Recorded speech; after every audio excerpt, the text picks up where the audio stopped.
Bwana Yesu asifiwe sana. Naomba nisikilize vizuri. Ninajua manabii walitabiri sana kuhusu uchaguzi, si ndio? Naomba niongee vizuri sana kwa hekima, na Roho Mungu anipatie hekima kwenye kuliongea hili. Naomba tuketi. Nadhani niongee kwa hekima na Roho Mungu anisaidie. Ninajua watumishi wengi wa Mungu wakati wa uchaguzi waliibuka na kutabiri walioyatabiri. Tumesikia nabii nyingi ambazo nyingine ni za kweli, nyingine ni za kiki, nyingine za kutafuta umaarufu. Amen. Na haimaanishi kwamba uchaguzi huo usikuonyeshwa. Niliona, lakini sikusema kwa sababu sikuambiwa niseme. Unabii sio uwanja wa kiki. Unabii ni kinywa cha Kristo. Hatuyasemi tunayoyapenda kwenye mioyo yetu. Tunayasema yale ambayo Mungu anataka watu wasikie. Kwa hiyo siko hapa kuponda unabii wa mtumishi yoyote. Niko hapa kusema kile ambacho Bwana ameniambia nikiseme.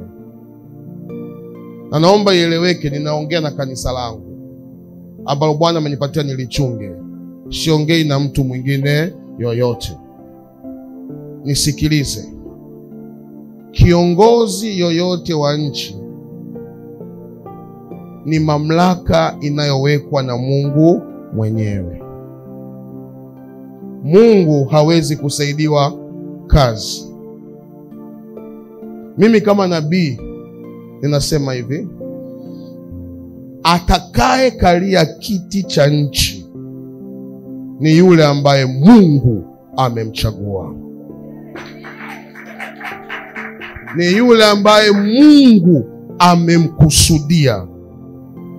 Ndiye atakaye kalia kiti cha nchi yetu ya Jamhuri ya Muungano wa Tanzania.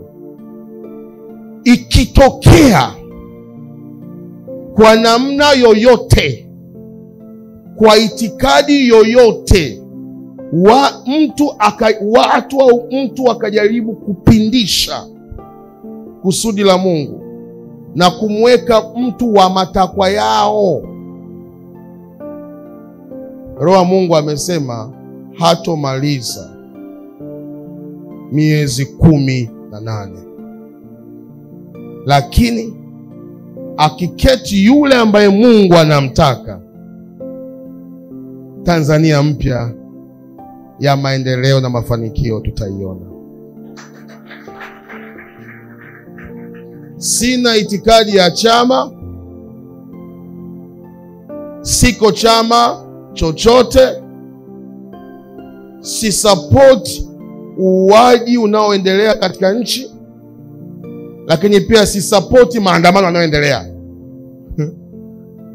Kwa siko pande, lakini niko kusema yoyote mwenye nafasi ya kuwakilisha serikali ya mbinguni ngazi za juu, wamruhusu yule ambaye Mungu anamtaka akae, ndiyo akae.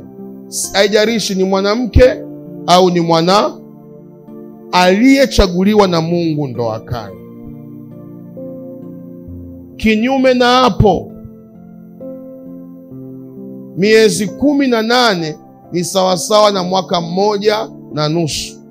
Ninaomba mnukuu maneno yangu na muandike. Hii kusema damu itamwagika, watu siko huko mimi. Sasa kuyazungumzia hayo, hayanihusu. Sijaambiwa niyazungumzia hayo.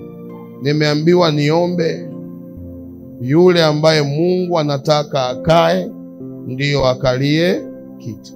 Full stop.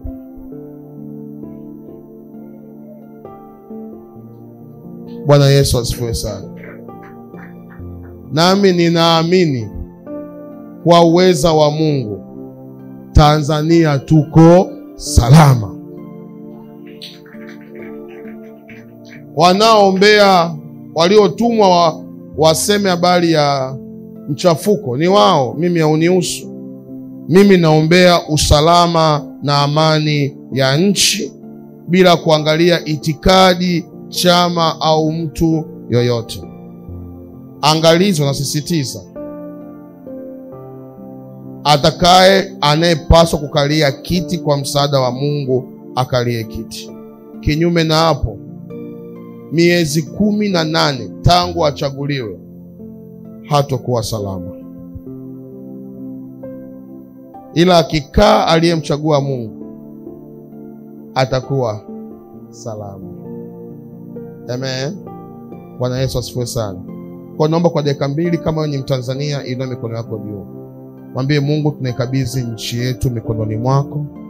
Tunaomba umweke uliyemchagua wewe, nasi tutaheshimu hiyo mamlaka utakayoiweka. Omba Mungu amweke aliyemchagua yeye. Mwambie Mungu, tutaheshimu uliyemweka. Omba Mungu, omba. Mbingu inasikia sasa hivi. Omba Mungu amweke. Wote wa chama wewe, omba Mungu amweke aliye kwa imani yako. Uwe Muislamu, uwe Mkristo, uwe mpagani, uwe Mroman, Mluteri, Mkkt, omba. Baba, asante. Mimi najua ulinionyesha nini. Hukunionyesha vita, hukunionyesha damu, bali ulinionyesha mikwamo. Baba, ninakushukuru kwa maana mikwamo ni sehemu ya kukutafuta wewe. Nimeishika bendera yangu ya nchi ya Tanzania. Bwana, umenisemesha kwamba atakayekaa na kumaliza miaka 5 ni yule uliyemchagua wewe. Kinyume na hapo, hatomaliza mwaka 1.5, utamtoa ili umweke uliyemchagua wewe. Ninaombea amani katika nchi hii. Ninaombea umoja katika nchi hii. Ninaombea mapatano na maelewano katika nchi hii. Yesu wa Nazareth, Tanzania yetu iko mikononi mwako. Ni tunu ya amani. Amani ikaendelee, amani ikadumu, amani ikaongezeke katika jina la Yesu. Amen.